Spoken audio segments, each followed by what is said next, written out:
test site in honeybee swarms observed by Lindo.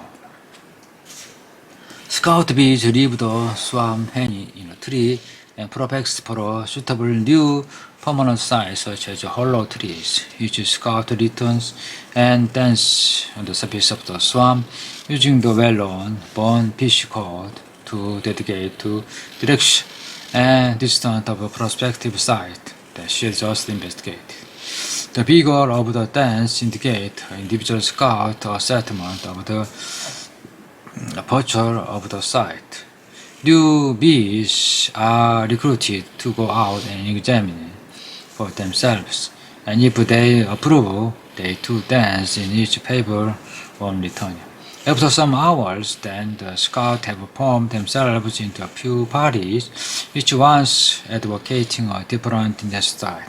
Finally, minority opinions become even smaller minority, as allegiance as a transport to majority dance. When an overwhelming majority has been achieved for one side, the whole swarm takes off and flies there to set up home. Lindo observed this procedure for 19 different swarms, and in only 2 of these cases were consensus, not soon reached. I quote his account for one there.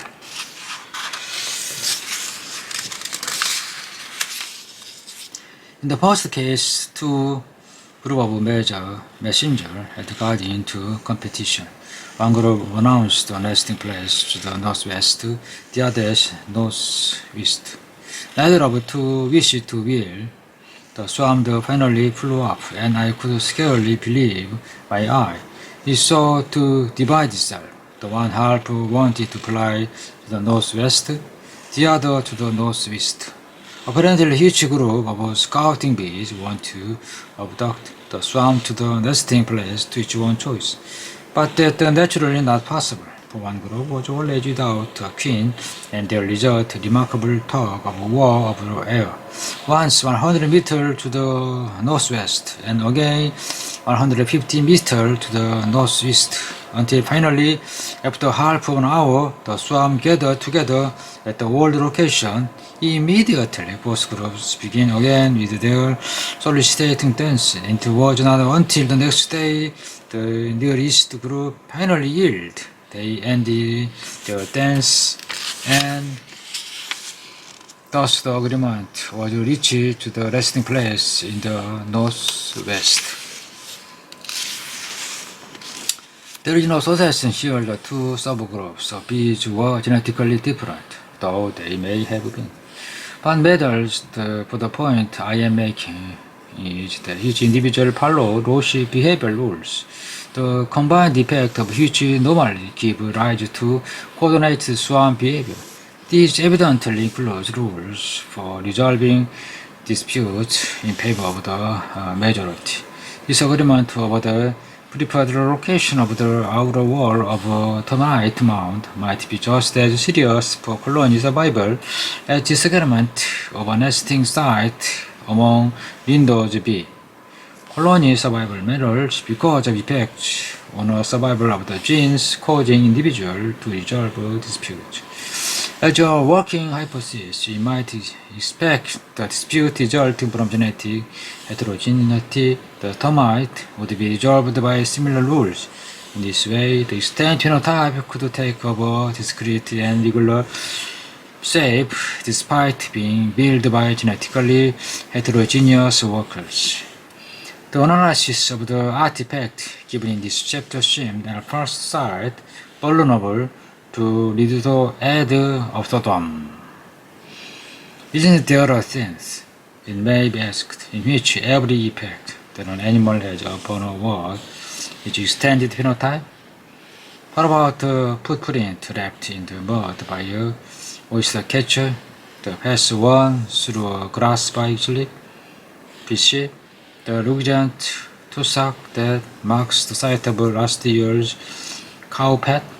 The pigeon nest is an artificial without a doubt, but in gathering the sticks, the bird also changed the appearance of the ground where they had lain.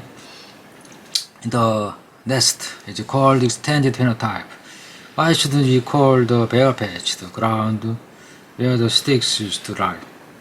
The answer, the E must equal the fundamental reason why the interest in phenotype expression of genes in the first place, of all the many possible reasons.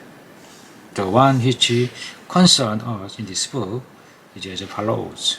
You are fundamentally interested in natural selection. Therefore, the differential survival of replication in entities such as genes are favored and defavored relative to their alleles as a consequence of their phenotype effects upon a world. Some of these phenotype effects may be incidental consequences of others and have no bearing on the survival chance one way to the other of the genes concerned. A genetic mutation that change the shape of oyster catcher's food will doubtless therefore influence oyster catcher's success of propagating. It may, for instance, slightly reduce the bird's risk of sinking into mud, while at the same time it slightly slow him down and he is returning on firm ground. Such effects are likely to be the direct relevance to natural selection, but the mutation as we also have an effect on the shape of the footprint left behind the mud, arguably the extended phenotypic effect. If it is perfectly likely, this has no influence on success of the gene concerned. It is of no interest to the students of natural selection. There is no point in bothering to discuss it under the heading of the extended phenotype. Through it would be formally correct to do so. If, on the other hand, the change footprint did influence survival of the oyster catcher, say making it harder to predator to track the bird, I would want to regard it as a part of the extended phenotype of the gene. Phenotype effect of gene, whether the level of intercellular biochemistry goes badly morphology or extended phenotypic and potentially device by which genes level themselves into next generation, while barriers to their doing so. Incidental side effects are not always effective as tools or barriers, and we do not bother to regard them as a phenotypic expression of genes, either at the conventional or the extended phenotype level. It's unfortunate that this chapter has had to be rather hypothetical. There have been only a few studies of genetics of building behavior in any animal, but there is no reason to think that artifact genetics will be any different in principle from behavioral genetics genetically. The idea of the extended phenotype is still sufficiently unfamiliar that it might not immediately occur to geneticists to study termite mound as phenotype, even if it were practically easy to do so. It shouldn't be easy, that we must acknowledge at least the theoretical validity of such a branch of genetics if we are to countenance the diurnal evolution of beaver dams and termite mounds. And who can doubt it? If termite mounds are fossil plentifully, as we see great evolutionary series, it trends as smooth or as punctuated. And then that we find perpetuate skeletal paleontology.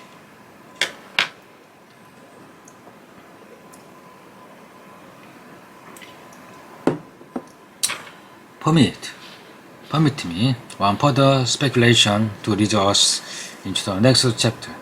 I have spoken as if the genes inside termite mound were all enclosed in the nuclei of cells of termite body. The embryological forces bearing the extended phenotypic have been assumed to originate from the genes of individual termites. Yet, The chapter of arms race and manipulation should have alerted us to another way of looking at it. If all the DNA could be distilled out of a termite mound, perhaps as much as 1/4 of it would not have originated from termite nuclei at all. Some such proportion of the body weight of each individual termite is typically made up of symbiotic cellulose digesting microorganisms in the gut, flagellate, or bacteria. The symbionts are obligatorily dependent on the termite, and the termite on them. The proximal phenotype power of the symbiont is the excited by a protein synthesis in symbiont cytoplasm. But just as termite genes reach out beyond the cell and enclose them and manipulate the development of the whole termite bodies and hence of a mound, which is not almost inevitable that the symbiotic genes will have been selected to exert phenotype power on their surrounding, and will this not include exerting phenotypic power on termite cells and hence a body, on termite behavior or even termite mound? Along these lines could be evolution of usociality.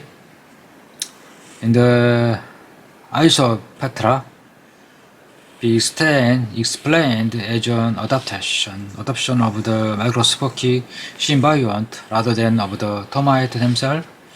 This chapter has explored the idea of the extended phenotype, first of a gene in a single individual, then a genes from different but closely related individual, member of a kin group.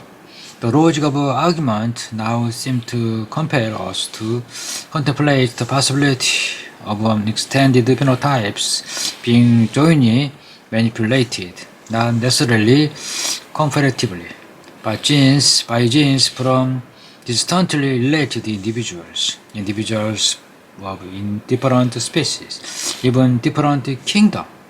This is the direction in which our next outward step must take us.